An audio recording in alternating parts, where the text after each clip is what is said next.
এত টাকা খরচ করেও পরিশ্রম দিয়ে তরমুজ ফলালেও বর্তমান সময়ে দাম না পেয়ে হতাশ তরমুজ চাষিরা। বাধ্য হয়ে জমিতেই নষ্ট করছেন তারা এই সুন্দর রসালো ফল তরমুজ। কেননা বাজারে দাম নেই, সেজন্য সঠিক দাম পাচ্ছেন না চাষিরা। ফলে তাদের কষ্টার্জিত এই ফলটি কোনোভাবেই বিক্রি করতে পারছেন না তারা লাভের অঙ্কে। তাই মূল সমস্যা হলো দাম না পাওয়া। ফলে জমিতেই নষ্ট হচ্ছে এত সুন্দর গরমের উপাদেয় ফল তরমুজ। একটা জিনিস তো মানতেই হয়, সেটা হলো চাহিদা আর যোগান, যার উপর দাম নির্ভর করে।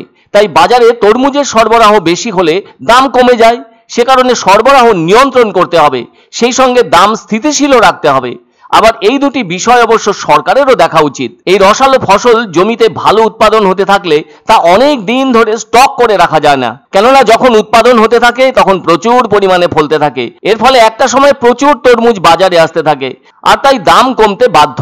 অভিজ্ঞজনেরা বলে থাকেন এই ফলটি বেশি পরিমাণে খাওয়াও যায় না, সমস্যা দেখা দিতে পারে। সেজন্য দাম অনেক কমেও যায়, আর দাম কম হলে ক্রেতাদের আগ্রহ দেখা যায়। আরও একটা সমস্যা হলো তরমুজ দ্রুত নষ্ট হয়, সেজন্য সঠিক পরিবহন ও সংরক্ষণ ব্যবস্থা নিশ্চিত করা জরুরি হয়ে ওঠে। তরমুজ থেকে বিভিন্ন পণ্য সামগ্রী তৈরি করা যেতে পারে, যেমন জ্যাম, জুস ইত্যাদির ব্যবহারও বাড়ানো যেতে পারে। এমনটা করলে কৃষকরা তরমুজ বিক্রি করে লাভেরও মুখ দেখবেন, আবার জমিতে লগ্নি করা অর্থও উঠে আসবে। সেই সঙ্গে লাভের অঙ্ক ভালোই হবে। এমনটা হলে কোনোভাবে তরমুজ নষ্ট হবে না। কিন্তু সে জায়গায় জলপাইগুড়ির ফল বাজারে তরমুজ ভরে থাকলেও এই ফলটি চাষ করে লাভের মুখ দেখতে পাচ্ছেন না চাষিরা। সেজন্য তারা হতাশার ছবি দেখছেন। অথচ দিন কয়েক আগেও তরমুজের দাম আগুন ছোঁয়া ছিল। আর এখানে তো তিস্তার চরে প্রচুর চাষ হয়ে থাকে তরমুজের, সেজন্য লোকাল তরমুজে বাজার ভরে উঠেছে।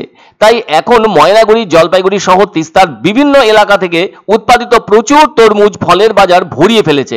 দাম শুনলে অবাক হতে হচ্ছে। কেজি প্রতি দাম 4 থেকে 5 টাকা। তার মানে একটা বড় তরমুজের দাম বড় জোর 20 থেকে 25 টাকা। ক্রেতারাই যদি 4-5 টাকা কেজি দরে নিজেদের ঘরের কাছ থেকে কিনে থাকছেন তরমুজ, তাহলে চাষিরা মাঠ থেকে সেই তরমুজ বিক্রি করছেন অনেক অনেক কম দামে।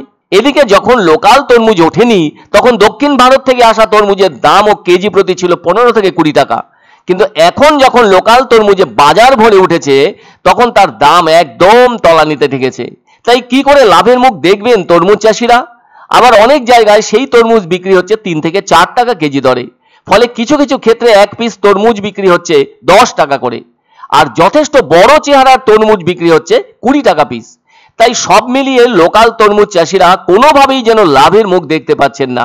তরমুজ খেতে ভালোবাসেন অনেক মানুষ, তাই এই সময়ে তরমুজের এত নিম্নগামী দামে চাষিরা বিপদে পড়লেও ক্রেতাদের পক্ষে তা ভালো। তাই বিক্রি হচ্ছে তরমুজ দেদারে। তবে অনেকে বলে থাকছেন দাম কিন্তু এমন তলানিতে সবসময় থাকবে না, এই দাম আবারও এক সময় বেড়ে উঠবে। তখন তো লাভ হবে ফল বিক্রেতাদের, চাষিদের পক্ষে তা শুভ হবে না। সেজন্য জমিতে পড়ে নষ্ট হচ্ছে প্রচুর তরমুজ। জমি থেকে তোলার আগ্রহ হারিয়ে ফেলেছেন চাষিরা। কৃষকের কোনো মূল্য নাই। এখন তরমুজ আমরা করে ফেলছি, এখন বেচতে হচ্ছে, উপায় নাই। কোনো বাইরে মাল যাচ্ছে না, বিক্রি হচ্ছে মোটামুটি ভালো, খারাপ না, খুবই ভালো বিক্রি। অনেক সুবিধাই হচ্ছে, লোকে খাইতে পারতেছে, ওরা দিচ্ছে দেখে আমরা খাইতে পারতেছি। কৃষক কতটা পাচ্ছে সেটা হচ্ছে ঘটনা, কৃষকের কতটা লাভ হচ্ছে সেটাই হচ্ছে ঘটনা। কিন্তু আমাদের তো এক অন্য অনুভূতির স্পর্শ পাওয়া যায় রয়কো ব্র্যান্ডের গেঞ্জি ও জাঙ্গিয়ায়। তাই ছোট বড় সবার পছন্দ রয়কো গেঞ্জি ও জাঙ্গিয়া।